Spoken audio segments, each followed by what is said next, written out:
Okay, here we are. I am JL Martinez, your host for today. This is a very special conversation with Moishe Mana, exclusively for CAMACOL's Ibero-American Technology Conference. So I want to welcome everyone to the conference. I also want to put a little plug in for our own media conference, the Miami Media and Film Market, which will having its live event at the Biltmore Hotel, September 20th through the 22nd. Registrations are now open. Just visit us at www.miamimediafilmmarket.org. This is a global international media conference also hosted by CAMACOL. But speaking of hosting amazing guests, I want to bring our good friend Moishe Mana onto the show. Welcome to this special conversation and conference, Moishe. Thank you for joining us today. My pleasure. My pleasure. So, this is a more of an intimate conversation about you as a person, about you as an entrepreneur, and about all the great work that you're doing both in Miami and internationally, particularly with your ties to Latin America. So I say we just start a little bit at the beginning and just understand a little bit of the journey of the man. There's one of my favorite quotes is, "There is no one way to greatness. Greatness is the way." And you have definitely found your way, my friend. I found my way, and I'm still, paving the way still, I mean, I always say, road is paved, just have to walk through the road that has been paved before you come to this lifetime. Yes. But we still need to find, we find the line, so Yes. where to continue, where to go. But I do. I am on a direction. Absolutely. And so I didn't want to use the word mission, but sometimes I feel like it's a mission. Yes, it absolutely is. And it's always a mission and a challenge. And like you said, we're always paving new roads and new ways to make our world a better place ultimately, right? That's the goal. That's true. Yes, sir. So your journey began in Israel, correct? That's correct. And from there, you made your journey to New York. So talk a little bit about that part of your life and career earlier on, and how, as a young person struggling to make it in New York, you found your way to becoming an entrepreneur and growing successful businesses over there. Wow, this is a long story, but in general, I was born in the suburb of Tel Aviv, and it is a neighborhood where a lot of immigrants came from different countries, mostly Arab countries, to Israel, and this way like the Harlem of Tel Aviv, okay, and that's where I grew up. And but in general, as a youngster, I always understood that I have a mission. I always understood that I need to go to school, I need to be better, and I need to serve my family, and I need to build a life from very, very young age. I totally understood it, and I fought through my life from young childhood to break the circle that I was living in, go to a very, very high school that I was an integration kid, which has really affected me in somewhat, being an integration kid and coming to a new community and adapt, and just constantly break the ceiling, constantly break the frames that you are that you are in, And Right. then I continued to New York. Also, there was another frame when I really understood that Israel is not big enough for me. Israel is not good enough for me. I had my issues with the Israeli policies and politics, and from a young age, I understood that I need to be somewhere else. I was very much, and it's not a rebel. It's not a rebel. I was very much against of Israel in the Middle East, and I had to leave. Interesting. And so yeah, you basically saying that Israel's not big enough for you. Was New York big enough for you, or was that still something you knew you could conquer one day? Well, it's not a question. Okay, sometime in your life you think big enough, and every time your life change, and your vision change, and overview change. But at the time, I didn't think it's big enough. Okay, today I think the world is not big enough. It's a small world. We are all like living in a house. So you change constantly your views on the world and your missions and your goals and your purpose, you know. So, but definitely at one point I understood that because I've achieved many goals in my life.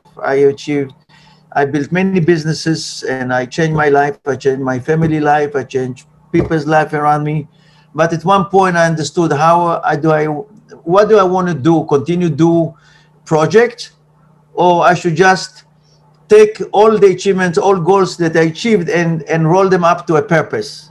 Mm, Because at the end of the day, now it's a purpose, it's a legacy, it's something that I want to continue beyond my time. mm. And That's that's what beautiful. I'm doing. And what is this purpose? What is this big? I know you didn't want to call it a mission, but what is sort of the bigger purpose now of your work? Well, the bigger purpose at the end of the day, because we in the world, we're experiencing a lot of problems in the world. And the problem just getting bigger. And this is, I mean, as the industrial revolution came into our life, and our life changed dramatically. We used to live in a neighborhood, and once the industrial revolution hit us, we had two world war, the first world war, second world war, a lot of unrest. Our life has changed dramatically because we used to live in communities and together, and and there was a structure of a family, there was a structure of the street, of the structure of what's going on, and responsibility.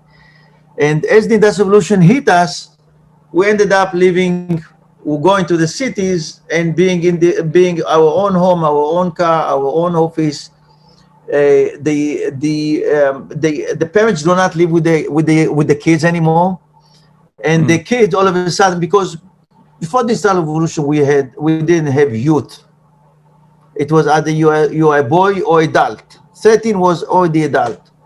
Post-industrial revolution, when the parents were not there, also that you came the youth movement, and Hitler was able to harness it and create all what we experienced at Second World War. First World War, the same thing, like the whole structure of our society changed.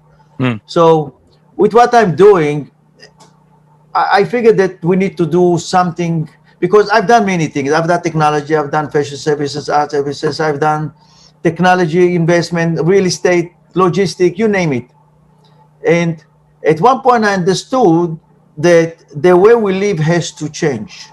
mm, We have to we live each one living in his own home, traveling to the city, but it's also changing without me saying it. I'm just tapping into the change mm. and become a catalyst for the change. Right. This lifestyle where you live an hour away from the office, you need to drive to the office for an hour, maybe more, get on a train, and then stay there for 10 hours, and then go back home, disconnected from family, disconnected from your friends, waste a lot of time. This is not sustainable. And this is going to change and about to change. Yeah. And And this already movement had changed.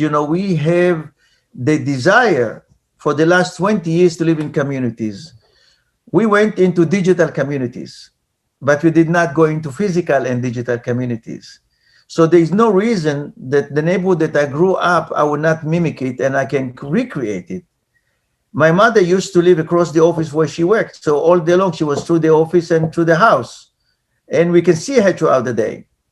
hmm, The deli guy was above the deli, so we can, and we as kids and the people and the parents traded among themselves, and they did business among themselves, and there was respect, and and when somebody attacked, one of us attacked the whole neighborhood. So there was responsibility within the neighborhood and the respect and everything else. So in the last 20 years, we went into this, and we can really bring it back. The way we are developing and we are building our cities, we need to readjust. We need to bring back the community into our cities. We need to bring the communities into our design. So what I'm saying basically, so if we can go, and what we are doing actually, what I'm doing, I always like to tell people I do not build building, I build communities, and there is ways of doing it. Because every time there was an attempt that I was involved in the meat packing, for instance, as soon as the neighborhood became a bit cool, then the hedge fund came and cannibalized it. Everybody dispersed. It happened in everywhere. It happened in the meat packing, Williamsburg, in Dumbo, It happened in South Beach, Coconut Grove, Coral Gable. I mean, you mentioned it in LA. Every time there is a cool neighborhood brewing in somewhere, then come the hedge funds and cannibalize the neighborhood and put put a new tenancy and get the restaurants out and get the fashion companies out, and good luck finding somebody cut your hair over there and put the fancy condo over there. So, and then you're on to a new neighborhood. You're on to a new neighborhood. I'm saying basically we can recreate the neighborhood. Right. Yeah. We can rebuild the neighborhood and make it sustainable. And how you do that? Because I have solution how to do it too. Because if I stop looking at the tenant as tenant, I look at them as member, and I capitalize in the economy of the neighborhood, which means the tenant is a consumer and is a producer. So why wouldn't I invest with them in the technology, in the fashion services, in the restaurant, in the bar, and also is a consumer. So I connect them with enough for consumption. So they have a power to buy together. So it's much more holistic, it's much more synergetic. So that's why I went ahead and I came back and I bought so much properties with the idea that we can really duplicate it in other cities, and we can teach people that they can build communities and they can look beyond the real estate. And what I tell people, just think about Walt Disney, what he did. He went to Orlando not to buy properties. He went to Orlando to build a business, to build businesses, to build a life, to build entertainment. And that's the way I'm looking at the building that I'm buying, at the properties that I'm doing. That's the way I look at it. Wow. That's fascinating because, I think you touched on a lot of interesting points, particularly in Miami, where, some say there's a housing crisis, that things are overpriced. And it is particularly because of this overdevelopment of sort of Wall Street moving in. But what you're describing feels more like Main Street than Wall Street, where it's up close, it's personal. It's about the local businesses interacting with the local community, with the residents, and really creating sort of like a family, the way that communities used to be built, maybe 40, 50 years ago. Synergies between the businesses, I mean, not for nothing, I call it the Mana 4C. It's 4C, it's collaboration, which is the new economy. You collaborate, you work together, your business value based on the collaboration and strategic relationship you have. It's collaboration, connection. You need connection for investment, you need connection to use your product, communication and compassion to be also good. Right. So it's a 4C, the Mana 4C. And I call it the Mana Common, sharing space and sharing sense, because sense is, once you share common space, you can share common sense. So to put the emphasis on educated community, have access to real information and not to get targeted by all kind of media in your house and you are home alone and give you false information. So there is many layers to this vision that I'm bringing in, is basically redesigning our cities and creating this. Every city going to need fashion, art, entertainment, technology. Every city going to need this thing. So in Jersey City, I built the biggest art center in America. It's like 2 million square foot of artists working, creating and selling. And there's other component to the whole development that we're going to bring in. And it's changing Jersey City really with what we're doing. In Miami, it came like really, Miami is really like everything we're doing on a steroid. Because Miami is the ultimate, everything, all the philosophy that I laid out that can really happen.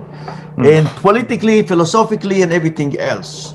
Because in general, why Miami? And I put all my marbles on Miami, a lot of my marbles on Miami, because Miami is sitting between Latin America and North America. 700 million people invisible today, and North America is about 400 million, give or take. Together is 1.1 billion people economy. Okay, so the future of the Americas is one. The economy is, at least economically, is one. Okay, and America has not comprehended that it did not filter in yet that the future is one economy. Because what made America great is going out there and selling product and bringing, and doing exchange of product and create exchange services and consumptions and creating economy. Right. 100 million people today that waiting to be connected to the world. So instead of going to Iraq or going to Afghanistan or wherever going, they're putting the money there. We can put it here and not as much. And in general, what I'm saying, it's just a matter of time when America starts to really understand that shutting down your door, closing your door doesn't make your home safe, and throwing your garbage through the window doesn't make your home clean. And if we don't take care of Latin America's economy, there will be a hole, and it's not going to be America is going to fulfill it. China is going to take it over. So we need to wake up before it's going to happen, if America wants to compete in the global world. Right. So while I'm doing it, I found all the issues that Latin America has and the problems. Was philosophically what I came in and start really philosophizing what are the problems and how I can provide solutions. If you recall, 12 years ago, Miami was still like a seasonal city. You know, Latin American come, they buy apartments, and the winter it's open, the summer it's closed, and missing enough element of diversity of economy and diversity there is diversity of population, but there is not enough cultural facilities. And that's why I came in, and when I said Wynwood, that's why I bought 45 acres with the idea to make it the cultural hub of Miami. Sustainable one. And accordingly, I was doing what I was doing, the art shows, the fashion shows, the technology events, the music event. I paid people to come do it. Millions of dollars cost me. Millions of dollars cost me the whole thing. And that's what made Wynwood cool. On the other hand, I came in, I said, we're going to build a global trade hub to facilitate the trade between the Far East, Latin America, North America, and to have showrooms, to do it physical, to do it digital, physical and digital. So B2B commerce, because Latin America is very fragmented and it's very hard to connect to Latin America. It's all small economies, standalone. Right. So we needed a hub that people from America, from North America, from Latin America, flying to China for 2 weeks for a container of goods. We can do it here in Miami, and we can. This will stimulate the economy of Miami and bring a lot of jobs into the area. And I went on this journey. Trump came and derailed the whole relationship that we created through the world. The world got very scared from the whole America philosophy and America's message to the world, very unstable. And he derailed the plan, and we were doing strategic relationship. We were doing many of these issues. Right. At the same time, while I was on my journey in Latin America, I understood that all these Latin American technology companies, they're sitting in their own countries, and their chances to raise money is slim to none, or their chances to become a unicorn is slim to none, because they're working just on their own countries, and they have no access to investors, no access to use the platform on a much larger scale. And when I went to visit some of them in Silicon Valley, they were in a back room, because small economy. So what I said, we're going to build it in Flagler District. That's why I came about almost 70 properties. Many of them are bought from the outside. I didn't bother go inside, with the idea to create the digital infrastructure of Latin America from Flagler District. Bring the Israelis as the backbone. Israel is very well known with technology. Bring the Americans. North America, because it's all the Forrest Gump syndrome. Once you have 5, then you have 10, then you have 20, then you have 100. Right. And provide the facilities to make these emerging businesses grow. That's what we've been doing. Yeah, and that's amazing. And one of the projects I think you've referenced before from Latin America that maybe, I don't know if it's similar or comparable to what you're doing, is the Ruta N project in Medellin. And sort of how that became its own technology hub, and also had a societal benefit of taking this region that traditionally was known for its high crime rate, obviously the drug issues, and was able to turn all that around by creating this amazing tech hub. How are you planning to do something similar in this Miami district? Okay, very interesting. I met with Ruta and we've been discussing back and forth. They did it through trial and error. Okay, and we are doing it philosophically. We understand what has to be done. I understood so when we spoke about the issues, the problem, what they need to do, I put it into almost like a book, what needs to be done to create this kind of this kind of infrastructure.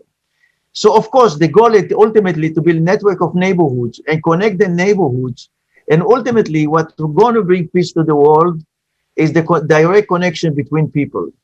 Government are not going to make peace. This we understand.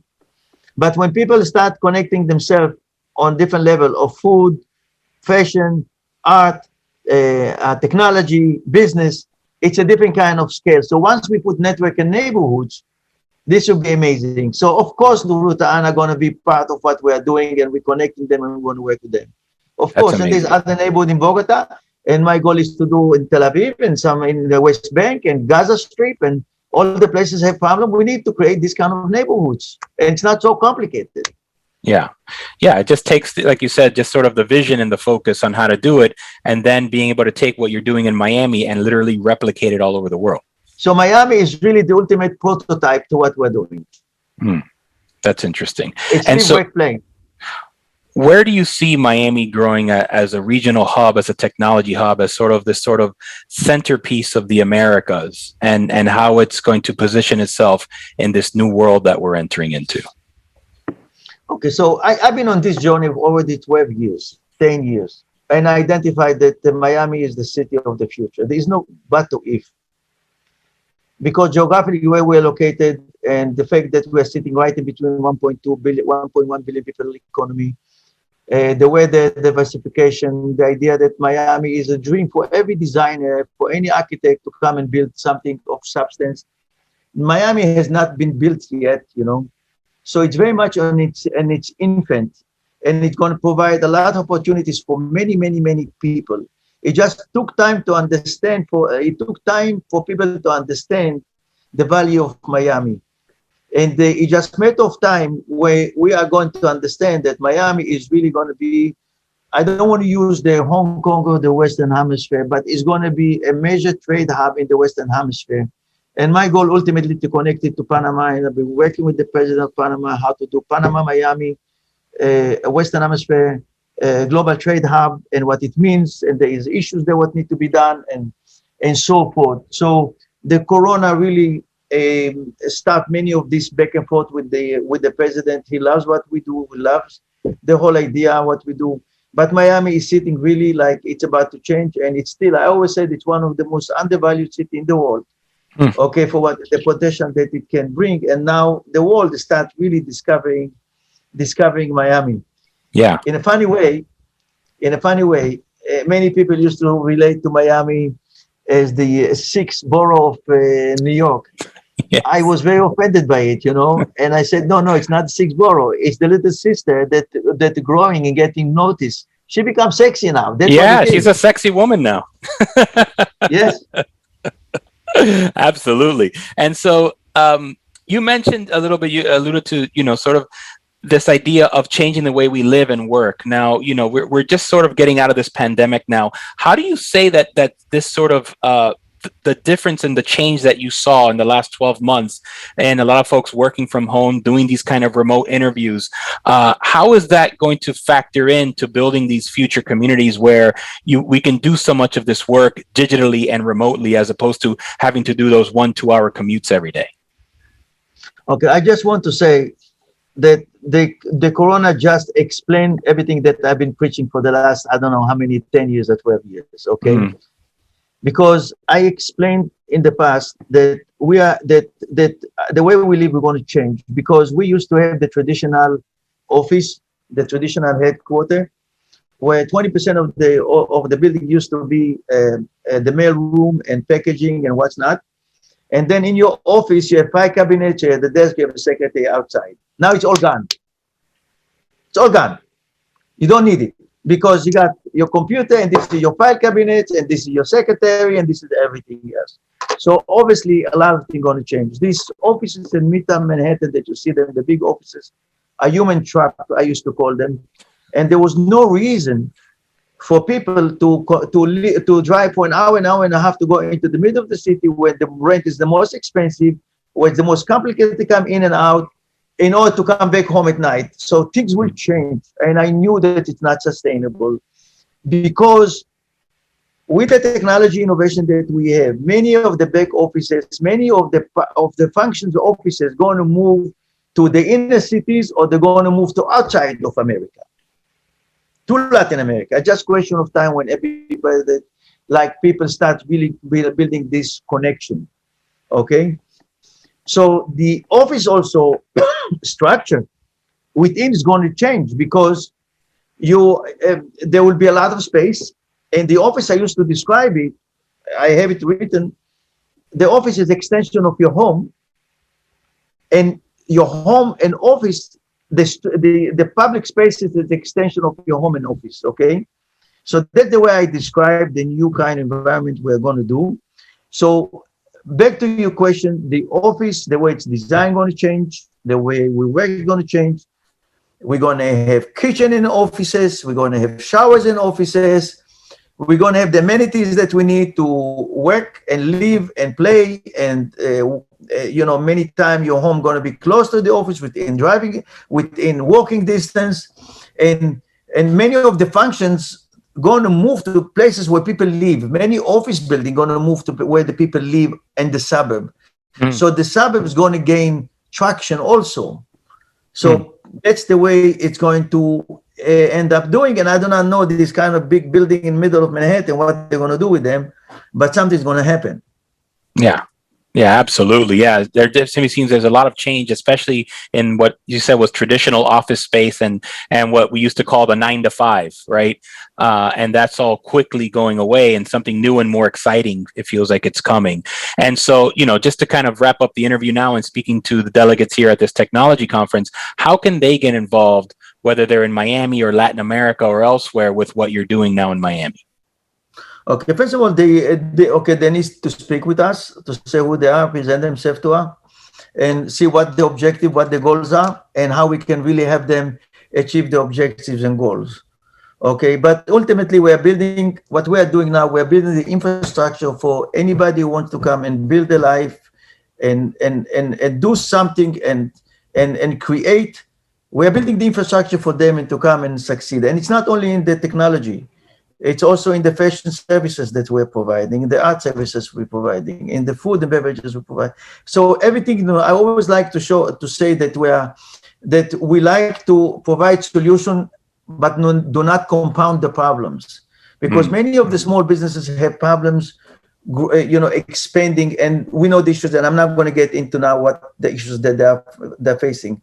But our objective is to provide the infrastructure for them, to facilitate the growth, to have them, give them the infrastructure that can be able to grow through collaboration, sharing amenities, sharing services, sharing purchasing, and so forth.